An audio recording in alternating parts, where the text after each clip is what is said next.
of the Eternal King. The contemplation on the call of the Eternal King has two parts. The first part invites us to reflect on an earthly king, and the other on the life of the Eternal King. These contemplations are placed by Ignatius as a link between the first and the second weeks.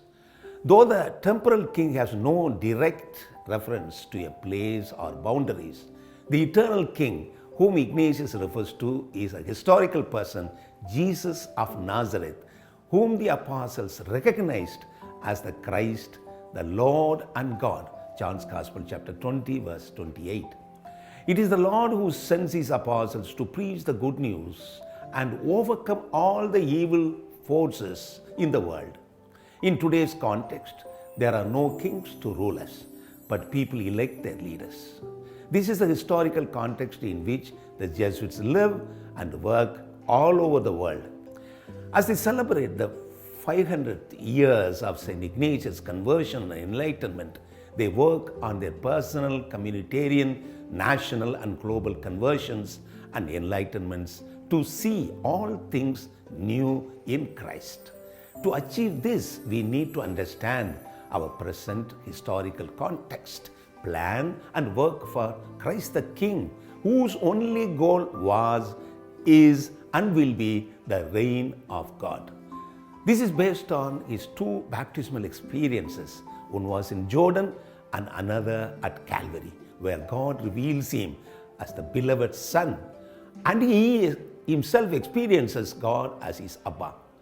Moreover, with the outpouring of the Holy Spirit upon everyone, Jesus thinks of a possibility of a new world where God becomes the Abba of all and all of us become God's children. John's Gospel, chapter 20, verse 17. This is what, in short, the reign of God means. The Jesuits need to clarify for themselves what does the reign of God mean in their own local, national, continental context today. Example, in Asia, 80% of the people are poor, who belong to different religions and different cultures. Following of Jesus Christ in building God's reign for the Asian church will mean that she has to inculturate, enter into dialogue with their religions in order to liberate or save the poor. Another example, out of 19 million Indian Christians, the Dalit Christians are 12%. Therefore, the preference for Dalit Christians in Indian church. In the light of the above historical and contextual reflections on the call of the Eternal King, I propose the following 4 strategies to all the Asian Jesuits for their reflections and decisions to see all things new in Christ in the service of God's reign in Asia.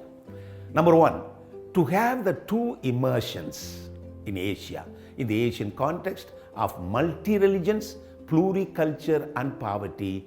Theologian Piri speaks of 2 types of immersions to bring God's reign for God's poor, immersion in the Jordan of Asian religions and in the Calvary of Asian poverty, in which God reveals God's self, Jesus and God's reign in Asia.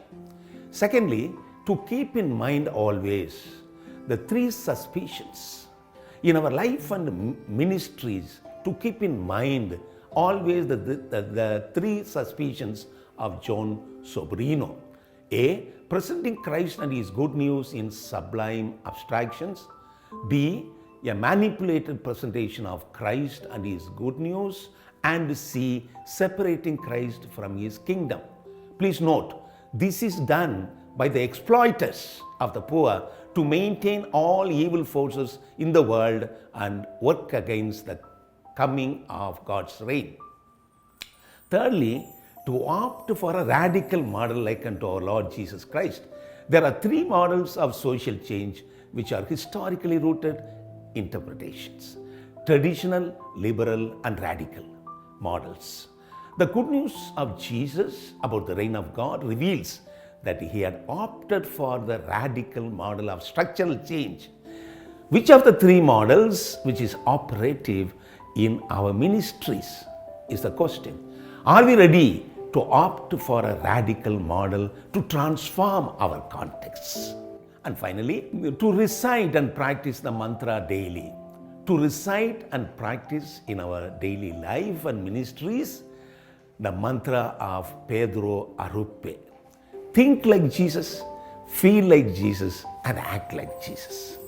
This is my hope and wish that this mantra and the other 3 strategies mentioned above will transform us and all our ministries during this Ignatian era of conversion and enlightenment and in the years to come. Thank you.